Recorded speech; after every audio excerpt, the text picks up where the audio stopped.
Hi, everyone. We're going to go ahead and get started. This is a lecture that's presented by Haverford College Arboretum, the Hardy Plant Society, and the Henry Foundation. My name is Jenny Kelly, and I'm the program coordinator for Haverford College Arboretum. If you want any information on programs that we're doing, please feel free to check out our website or our Eventbrite page. We're very excited to get today's lecture going. Since it is hybrid, there are a few extra notes to keep in mind. For those of you that are joining via Zoom, we just ask that you type your questions in the chat box, and we'll make sure that at the end of the presentation, someone will read them out and get answers to you. Without any further ado, I'm going to welcome Nora back up. She is the president of the Hardy Plant Society Mid-Atlantic Group. And go ahead. Oh, thank you. I don't know if you are acquainted. I can't ask the people who are virtual, but for the people in the room, is everyone here a member of the Hardy Plant Society? I see several hands yes and some no. Just so that you know who we are a not-for-profit 501c3 organization for gardeners in the Mid-Atlantic group, from beginners to experts, to learn more about horticulture and to share their skills, knowledge, and plants with each other. In addition, we have a pretty robust grants program, and it's a cornerstone of our charitable giving to the community. Members also gather together through the year to visit gardens and nurseries in the Delaware Valley. We sponsor plant sales, trips, both domestic and international, seminars, lectures about plants, design, propagation, and conservation. And we collaborate with many horticultural organizations like Haverford throughout the Mid-Atlantic to introduce and promote these places as opportunities to continue to learn about the many resources available in the world of horticulture. Speaking of collaboration, I would like to highlight the Perennial Plant Conference. For those looking at the screen, we have a full roster of great speakers, and yes, that really is Martha Stewart as the final speaker of the day. It is a consortium listed on the slide of collaborative agencies that have this happen. It's on October 15th, so be there, be square. Save the date. We have some events coming up. We have a tour of Federal Twist by James Golden. He's the gardener and has written a wonderful book. We also have a tour at Jenkins Arboretum. That one is members only, which I encourage you to join. And we have a lecture like this, which will this time be at the Scott Arboretum with Greg Tepper talking about deer-resistant native plants. Our seed exchange is open. So if you're a member and you think you might have a seed or two to donate, I've brought some forms here, or you can download them from our website to let Susan, who is our chair, know. And it's really great fun to do the seed exchange. We have events all year. We call them pop-ups. In the winter, when we all have the winter doldrums, the pop-ups include Tuesdays at 10, as well as Wednesdays at 6:30 for those who still have day jobs. All right. All right. We also have various garden visits. Oh yeah, and you can never have too many plants. So we have members-only shopping events at wholesalers in the region, as well as our fall gardeners market. We are really planning ahead, so you could mark your calendars for 2023. We have our March into Spring. If you have any questions, the man who's organizing that is Stephen Rapisi. You can email him if you're at home, or you can tackle him if you're here, because he's in the audience. Right? And we also have our wildly popular members-only garden tour and reception. We throw a big party, and it's free for members.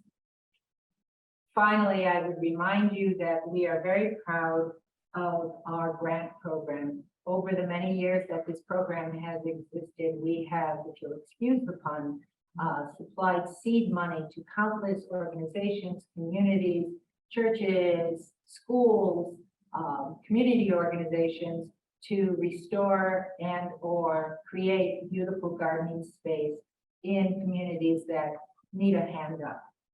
And finally, I would like to take a moment to introduce Heather Andrews, who is our speaker today. Before I do, I'm just reminded for those who are here in the audience, Please be sure to put your phone on silent so that we don't get interrupted, because everybody out there is going to hear it too, all right? Heather is an award-winning garden designer. She's a published author and photographer who creates native and sustainable pollinator habitats. So we're going to join her today to learn how to make your own backyard a pollinator paradise. I like the poetry of that, Heather. With a combination of scientific research and practical tips and a little beauty thrown in. She will also use the GROW method, which she'll explain to us today, finding your green thumb, creating your refuge, optimizing your garden, and attracting wildlife to talk you through transforming your own space into an oasis for both you and your pollinators. Heather, it's all yours. So thank you so much for the kind, warm welcome. I am really thrilled to be here and sincerely appreciate the opportunity to collaborate here with Haverford as well as Hardy Plant Society and the Henry Foundation. And I became very interested in this topic earlier this year when I read a book that I will mention the author that is called that is about our maven that we're going to be talking about today. And I want to take you on her journey because certainly throughout history, what we have found is that passions really enable discovery. And for one of our butterfly mavens, her passion started in childhood with an unanswered question. How does a butterfly become a butterfly? Well, that may seem like a really elementary question to you today, but what we know about butterflies is really as interesting a journey as the discoverer herself. So over the next 45 minutes, I want to take you on a voyage of discovery that will cover centuries and span continents to uncover the contributions of a citizen scientist who helped unravel the mysteries of butterflies and hopefully inspire you to build a butterfly garden of your own. So have you ever really considered how you know what you know? I love this quote from the Florissant National Monument, which is science is an ongoing process, not just facts. And the challenge of this time period, and I think it's important to talk about things in context of time and what was believed, because the reality is that things influence what we believe. In this case, we're going to find that scientists are influenced by Aristotle. They're also influenced by the Bible. And this scientist that you see here, Johannes Kepler, was known for the elliptical orbits of the planets, a very smart individual, but he also believed in the fantastical transformation of insects and animals. So Aristotle believed everything was a hierarchy. There was a ladder, and at the bottom were plants, sadly. But above that were animals, and then people, and then angels, and then God himself. But certain animals also on this hierarchy were higher or lower depending upon the association that they had for that animal. The false understanding of fantastical transformation or spontaneous generation was due to lack of study. The scientific method just didn't exist. And despite working with silkworms for centuries, they didn't extrapolate what they knew about these silkworm moths to butterflies. So if you recall, this fantastical transformation will continue into the 1800s, and Shelley will publish a book called Frankenstein. And they believe they can use electricity to make things spontaneously generate. So this belief is held for quite a while. Here we see Juror. Juror is actually building a picture of the Holy Family with Mary holding the baby, and at her feet is what we think is a butterfly. Now, to me, it looks more like a mayfly, but we think he was trying to represent a butterfly because butterflies could ascend to the heavens. So they were closer to God. And he has reverence for butterflies symbolizing the resurrected soul. So you have to be very careful, though, in this era for wrong think. In the 1600s, discussion of transformation in the wrong circles could get you killed. If you were thinking about butterflies and maybe bringing those butterflies into your house, you could be accused of sorcery.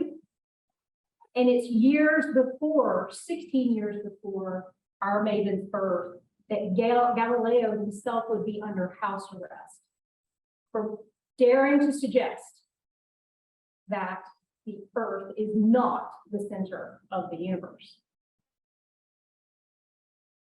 200 years after her death, Darwin would write about a German scientist who is jailed for the crime of bringing caterpillars into his house.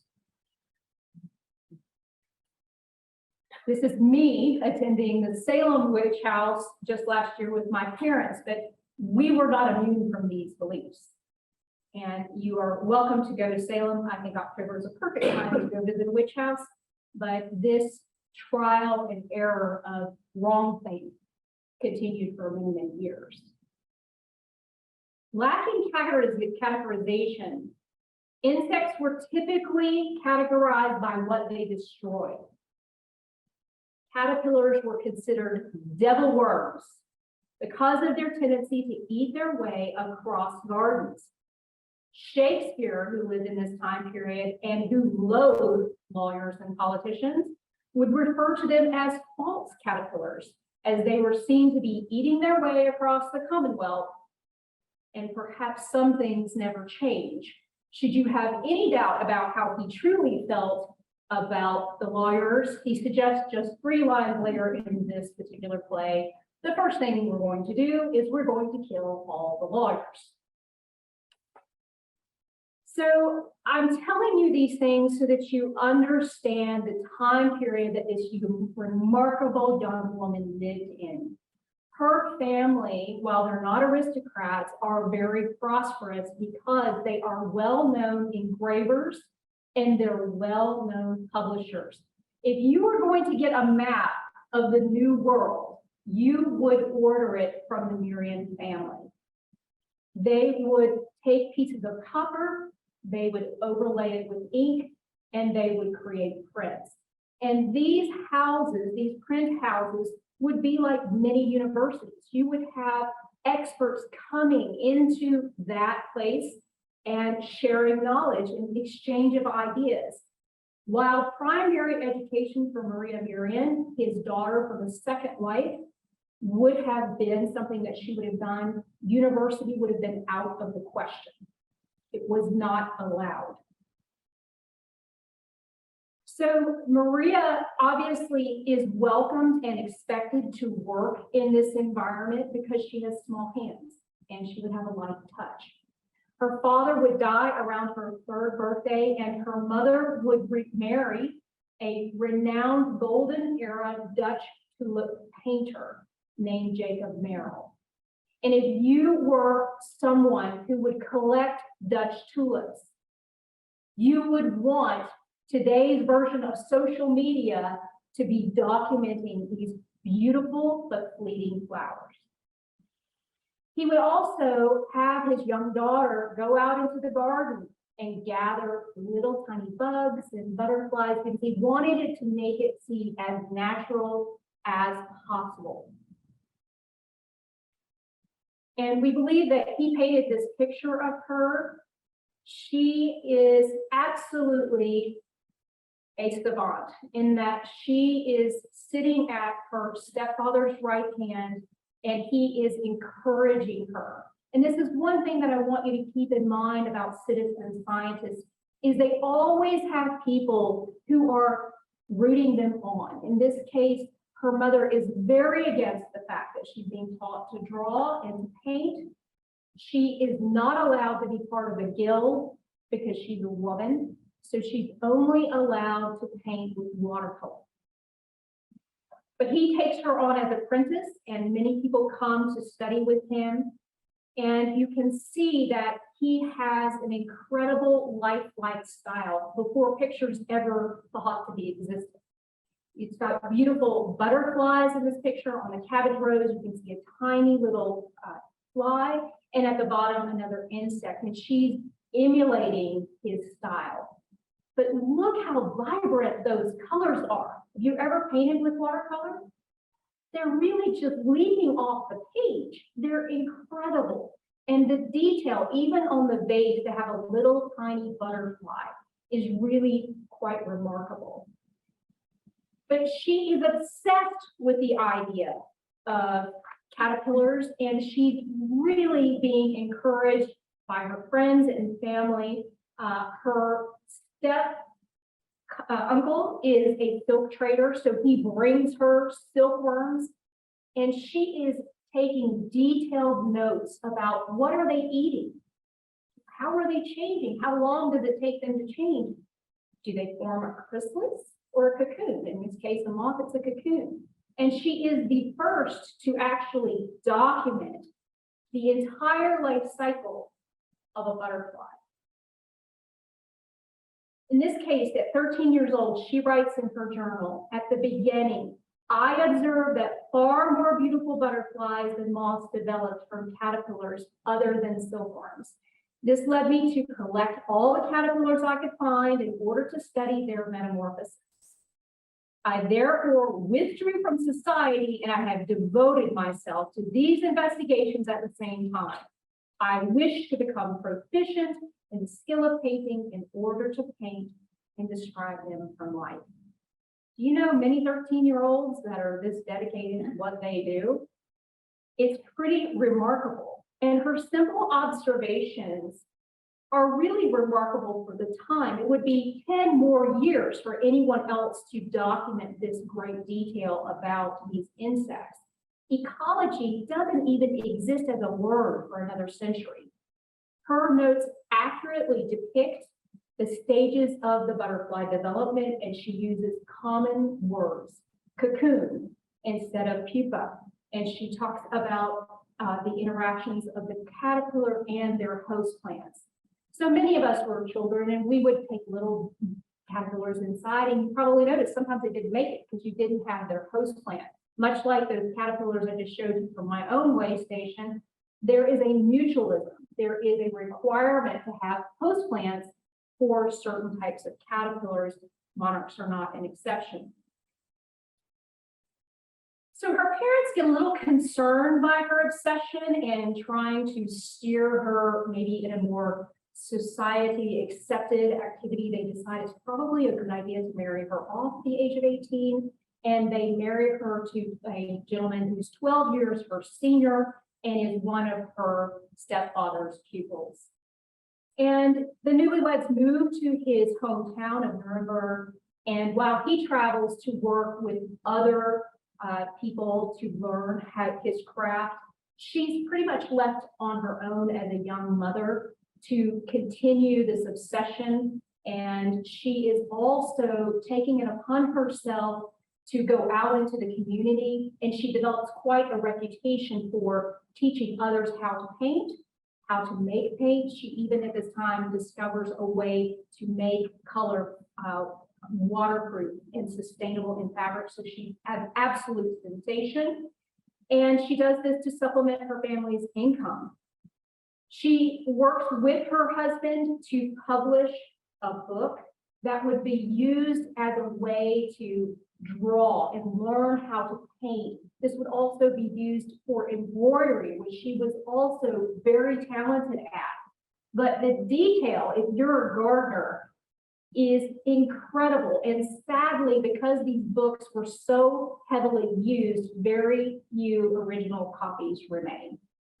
So I can identify every single flower in that wreath. Do they look like things you grow in your own gardens? I would say if you're a gardener, the answer is they probably do.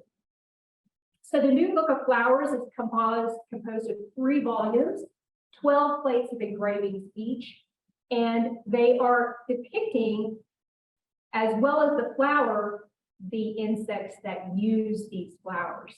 And I'm a photographer, so these are pictures from my own garden throughout this presentation.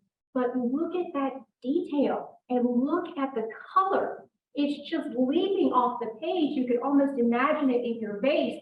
And when I ordered her book, imagine my surprise at the tulip I grow in my garden, she has painted from hers. Now, I don't know about you, but I'm absolutely gaga over striped tulips. I think striped tulips are amazing. But did you know that they're a genetic flaw? And that's why they're so highly desired in this time period, because they are beautiful because of their flaw. But look at this. Look at the incredible flowery, feathery leaf and the butterflies and the caterpillars who are using these flowers. She is really obsessed with this idea, and her obsession and passion is coming out in this painting. Look at the gossamer wings of the dragonfly that you see in this picture. Magnificent.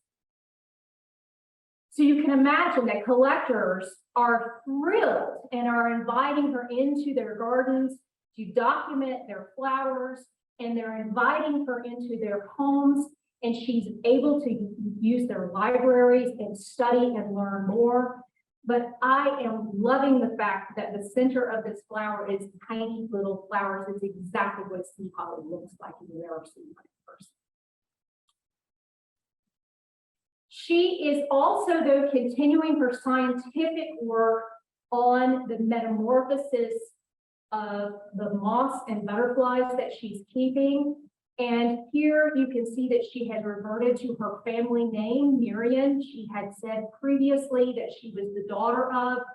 As she is getting more confidence in her publications, she is changing herself as well. Her mother, her stepfather has died, and so she has moved back to be with her mother from her hometown, brought her two daughters with her, and then her mother and older brother decide to join a Labist colony in northern Germany, and she follows them with her two daughters. Now, we think one of the reasons why she might have chosen this path is because they would allow you to separate and divorce your spouse. And perhaps she could then be closer to God, and her husband tries to get her back, but it's just not working out. So he allows her the divorce, and she, after her family members, her brother and mother die, she moves to Amsterdam. And the reason that this is important is Amsterdam allows women to have property, so she's able to own a home, and she's allowed to run a business. These may sound like unbelievable things today, as many business owners are women, but she's really quite remarkable for her time. But she is truly in love with her craft. I was enveloped in such great joy and so gratified in my wishes, I can hardly describe it. So she is being invited to come in to see very detailed cabinets. And she is frustrated by the fact that many of these cabinets contain dead specimens. She's really the first to document live specimens. And this is a swallowtail laying eggs in my garden. I have what is called a pollinator hedgerow in my tree orchard. And the purpose for this is to attract the pollinators in. I use no chemicals in my garden, and pollinator hedgerows have been shown to actually increase fruit production and decrease pest pressure. So I do not treat my fruit orchard whatsoever with any chemicals because I have things there to feed butterflies. But one of her books, she makes the comment, boy, butterflies fly fast. And as someone who tries to document them, I can attest to that. They're extremely hard to capture on film and even on a still photo because they're constantly moving. And I can see why too, that people didn't understand where butterflies came from. Because if you watch this butterfly and how quickly she lays her eggs, you might miss it. But she's laying eggs on those carrot tops. I will also say, but raising butterflies is a lesson in patience. She talks about the fact in some cases she is staying up all night to watch the transformation of her charges. And I have sat in my garden, this is a little wall in my pollinator garden, and when a chrysalis is getting ready to form, caterpillars will hang upside down in this J form for 13 hours. And then at the very last moment, they let go. Okay, and they just hang flat. And I don't know if you've ever seen this process happen. It's very difficult to document because they blend in so well with gardens, but I happen to have this sheltered area where it felt safe to make its chrysalis. But it is a very tedious task to watch this happen. And if you walk away, it can happen in a few minutes and you can absolutely miss it. But this caterpillar is incredibly vulnerable during this time because its hardened chrysalis has not yet formed. This is when a lot of times they get parasitized. And this is one of the questions she can't answer. Why is it sometimes that when I bring a chrysalis in my house, something other than a butterfly emerges? Well, I can tell you why. Because sometimes a parasite will take advantage of this situation and will lay eggs in their soft bodies, and a wasp will emerge or a fly will emerge. And as a butterfly gardener, it's very frustrating because only 1 in 10 will actually make it to be a butterfly. Is anybody ever seeing this for the first time? Yes. Somewhat scary and exciting at the very same time. So this happens usually just in a matter of minutes, and then it will discard its skin. But to become a butterfly, you've got to be willing to give up everything. You've got to be willing to give up your mouth. You're no longer going to eat with it. You're going to grow a tongue. You're going to grow wings, and you're going to be able to fly. Wow. But you got to be willing to give it all up. This transformation, depending on how warm it is outside, will take 10 to 15 days. Most of the time, I don't find chrysalises except for the caterpillars that I actually bring on my porch because I'm teaching. I do camps in the summer times, and so little people love to see this process. They especially love to see how much a caterpillar will eat and the amount of frass they put out. That's their favorite part. But once this process happens, the next process is even more interesting. And I, like her, never get tired of seeing this, but I have literally sat in my garden for hours to wait for this to happen. We know that they're going to change because the day before, the wings are so fully developed that the chrysalis actually appears somewhat transparent, and the butterfly will emerge in just a few seconds, and then it will take several hours for its wings to dry. I never get tired of this. And little did I know when I started video blogging my garden that there are a lot of crazy butterfly people out there too. When I put this video online, over 25,000 people watched it the first day, which is just unbelievable to me. So you can imagine, because she is able to explain the process to these collectors, they're very, very intrigued, and they're able to differentiate between one butterfly and another. And so they're getting very excited about her and her process. Now, don't fret about this butterfly. If you ever see one emerge, you'll see their abdomen is very swollen. That's the lymph that's going to need to be pumped into their wings over the next couple of hours. It will pump in, and then it will be a fully formed butterfly. So this is always the most wonderful time of the year when the butterflies start to arrive. The last 2 years, monarchs have been very late because of our cold, wet springs. So I'm always a little bit like a child on Christmas Eve. I put out the cookies for Santa, and sometimes Santa takes a very long time to arrive. During pandemic, I actually reached out to Doug Callaby and said, where are the butterflies? Because it was July and I hadn't seen them yet.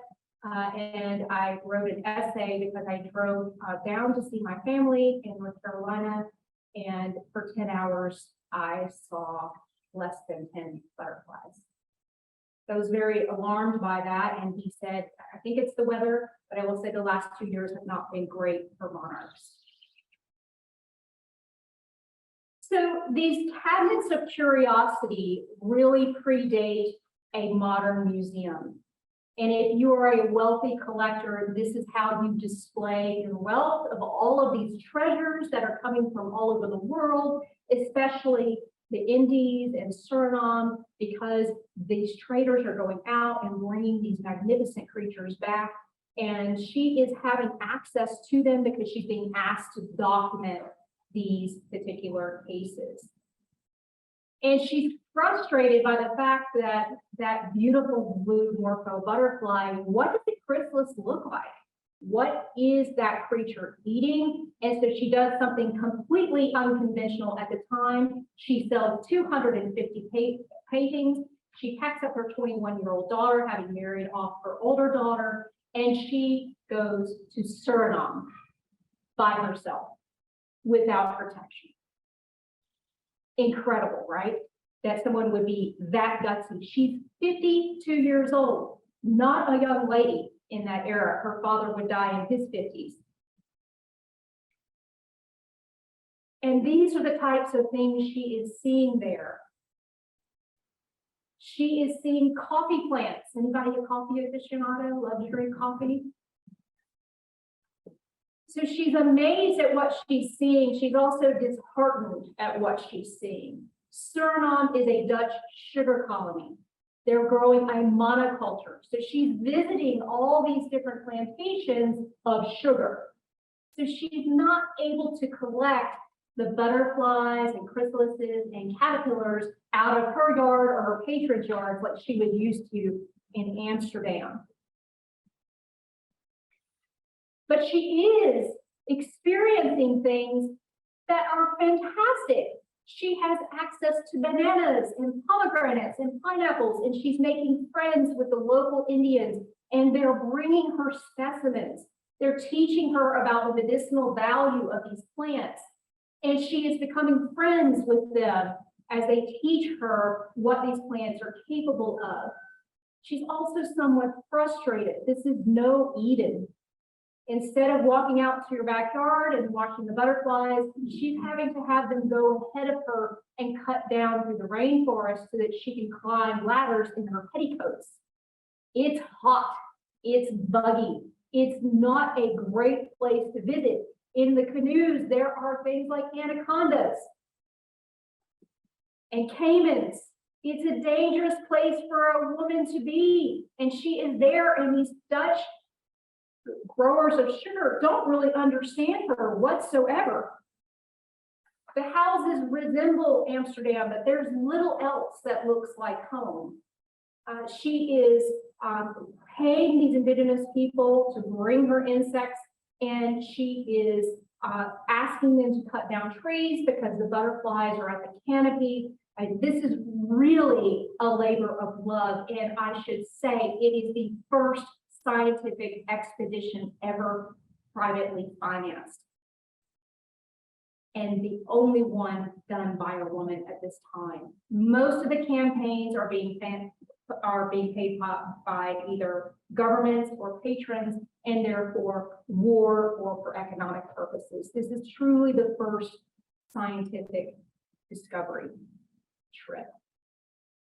But she's not just documenting the butterflies, she's also documenting insects and animals and flowers and the things they are doing. And she's showing that parasitism happens, that it is an eat or be eaten world. And you can imagine that this, some cases, doesn't go very well. People are a little horrified at what she's drawing.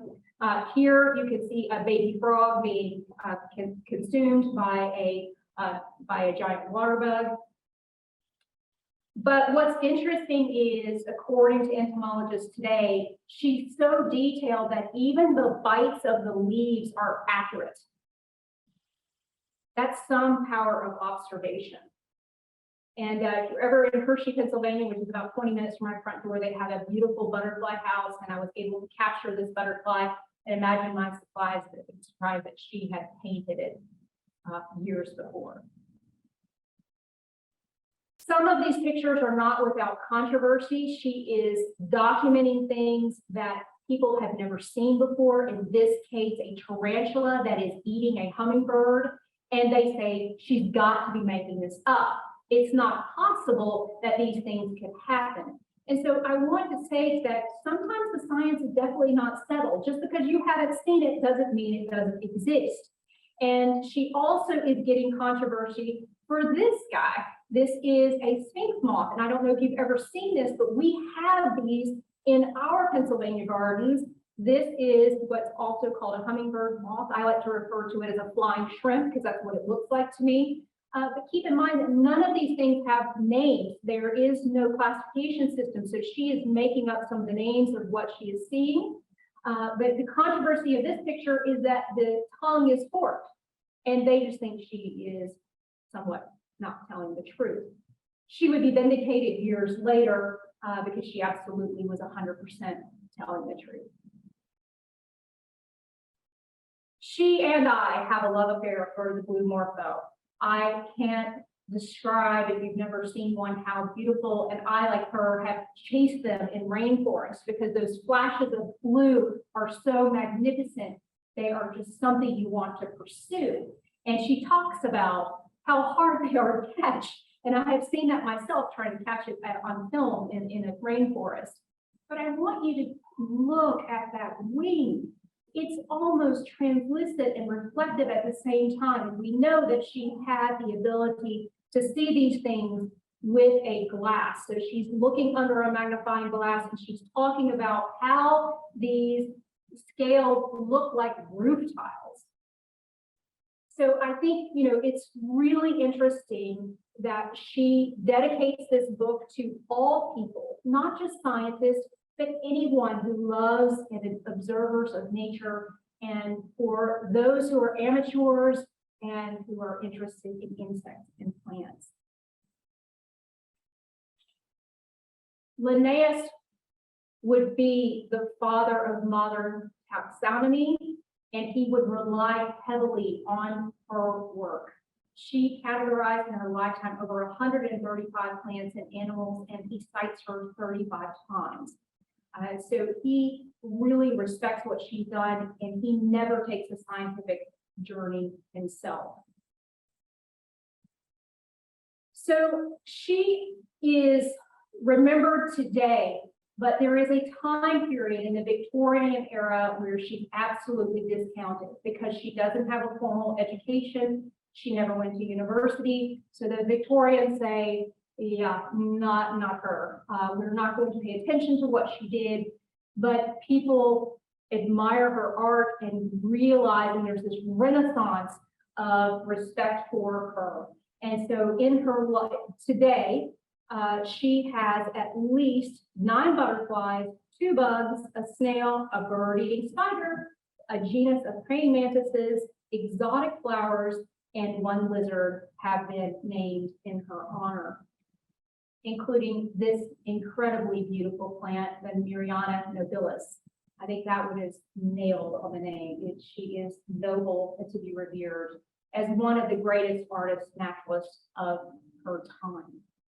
If you're interested in learning more about her, I definitely recommend these books. I would definitely recommend too, getting some of these books. The book that she published coming out of Suriname is a coffee table-sized book, and it is on purpose so that it can be admired and studied. It's not like her earlier works, which were designed for you to copy and trace. It's really a work of art, and it's just spectacular to view. So I hope this talk has inspired you about a remarkable young woman and her dedicated to life answering questions. What is that question that you want to answer that potentially could change how we think? Because I think she really, 120 years before Darwin, sets the stage for describing what will come later. And she is revered today because of her childhood obsession.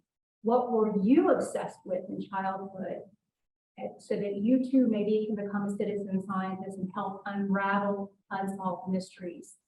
For the monarchs, there's a lot of unsolved mysteries you can help us unravel this time of year. We tag on purpose as they start their 3,000-mile journey down to Mexico, and scientists on the other end track where they're coming from. I do think the migration is going to be somewhat limited this year, sadly, because of the Florida population, which just went through a major storm. So thank you to everyone who brought them inside in the storm. It's very, very reassuring to see that some of them did survive.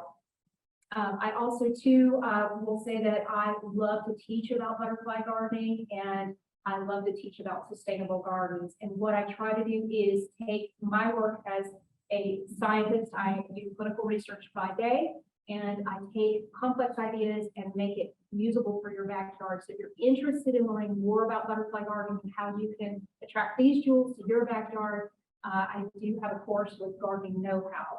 And I'd love for you to join me there, and we can hopefully create a beautiful pollinator paradise in your backyard.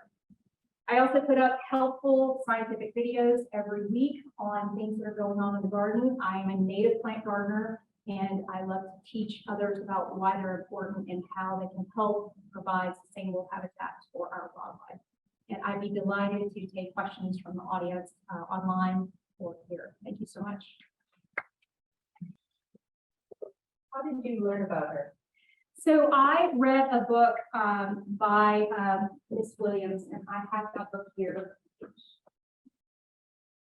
So I became absolutely fascinated with her. It's called The Language of Butterflies, and it has the beautiful blue morpho on the cover. And she talks about her and other scientists that have helped us understand the butterfly. So I was really intrigued.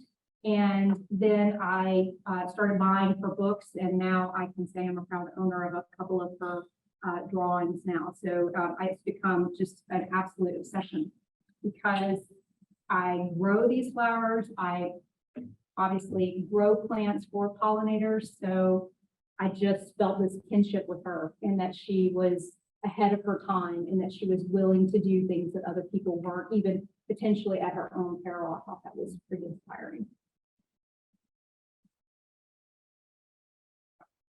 So where did she die? So she would die in Amsterdam. We know that she died of a stroke. So it is possible that she originally had planned to stay in Suriname for 5 years. She ends up staying only 2 years. And the reason for that is she contracts a very bad fever. Probably was yellow fever, or potentially could have been malaria. And those fevers persist once she comes home. So she's not in the greatest of health. Fortunately, her daughters are also quite accomplished artists, and they help her with documenting and finishing the 3rd volume posthumously after she dies. Her daughter does help finish that volume, and her studio is acquired by Peter the Great. And that curator invites her to come to Russia. She ends up marrying that curator. And then he wants to build a scientific museum. This is the era of the museum. So these curiosity cabinets are becoming the museum. Other pieces are acquired by what becomes the British Museum under George III. So her stepfather was a Dutch tulip trader. So I would say that would definitely be part of that mania. He's not only selling, but he's documenting what they're buying. So she would be, I would say, peripherally involved in that by helping him collect those little creatures to appear in the paintings, and then learning at his elbow how to draw them herself. People are shaking their head like, I don't believe it. It's hard to hard to comprehend that how accomplished she is. We have one question from the chat. Sure. Someone said that they recently read Where the Crawdads Sing, and they wanted to know, did you also see any similarities between Merian's story and that novel you read? I have not read the novel, so it's on my to-do. Thank you.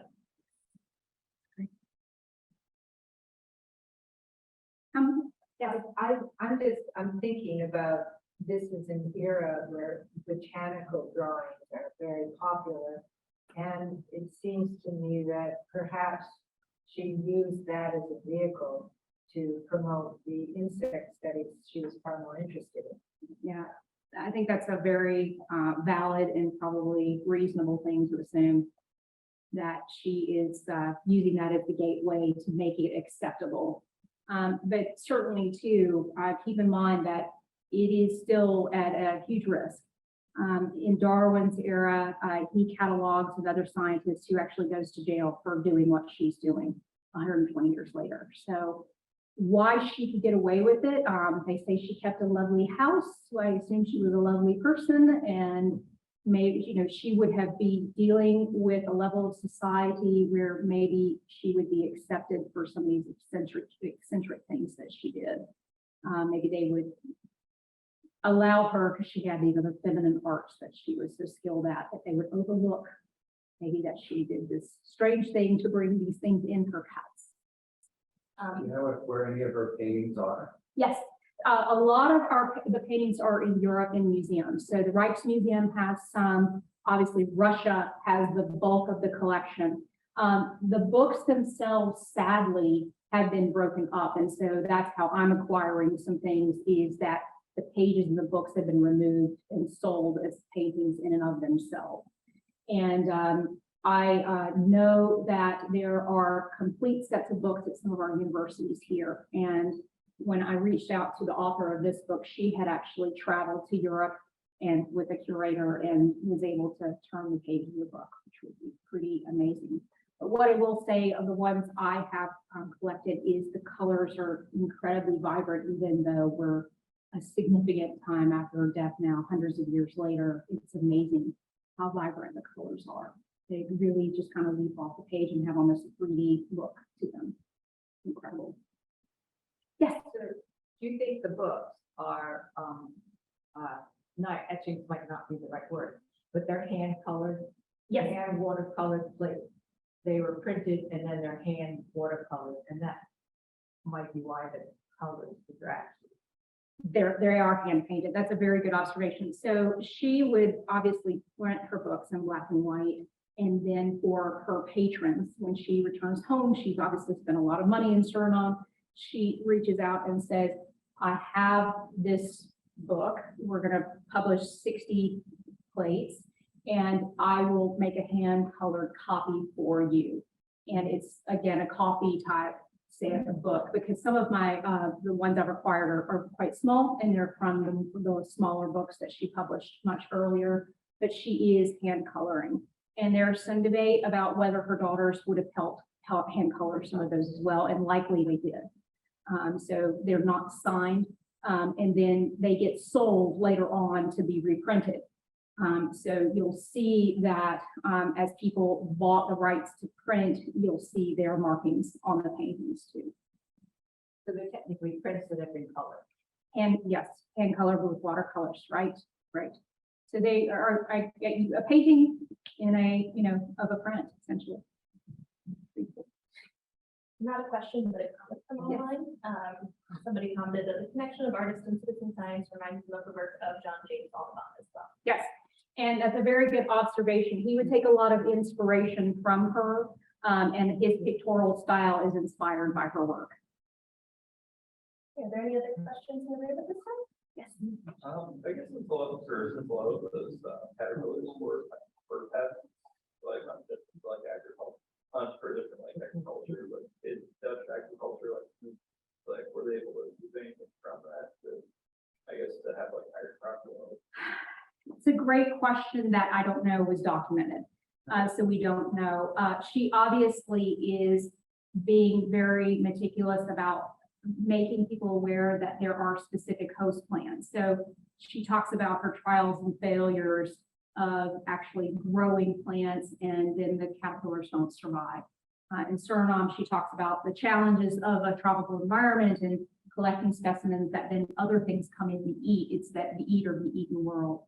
As a butterfly gardener, this is one of the challenges, especially when I go into schools and the kids see the caterpillars, like, I want to take that home. And I have to explain that it's not possible because he only will eat this and I have to grow it for him. So it's important that we have host plants. And that's one of the reasons why I'm such a native plant person, because these plants have specifically evolved with these butterflies and there's a mutual relationship there. And if you don't have the plant, the bug can't survive and vice versa. So it's really, really important that you have both so that you can host them and then also allow some genetic diversity with seeds. So I'm glad that you guys sponsor the seed swaps. This is really, really important in case we have a tragic event like an emerald ash borer or something. Hopefully we have enough genetic diversity of these native plants that they wouldn't all die out, and therefore the butterflies that depend on those caterpillars won't die out either. Okay, the chat is quiet at this moment. Okay. I do have a few housekeeping remarks, but first, can we please have another round of applause for Thank you, Heather, very much for coming in and giving this lecture. If anyone has any questions at all about any of the partnering organizations for this, please feel free to let us know. Either contact myself or Haverford College Arboretum. You can contact either Nora or Stephen for Hardy Plant Society, and Susan Treadway is here on behalf of the Henry Foundation. But thank you guys all so much for attending. We will try to get this presentation recording out as early as we can next week. And it will also be available at some point in the near future on the Hardy Plant Society YouTube channel. Is that correct? Okay, perfect. Thank you guys all so much for attending. Thank you very much, Heather. And feel free to help yourself to any snacks, beverages, or anything you might need.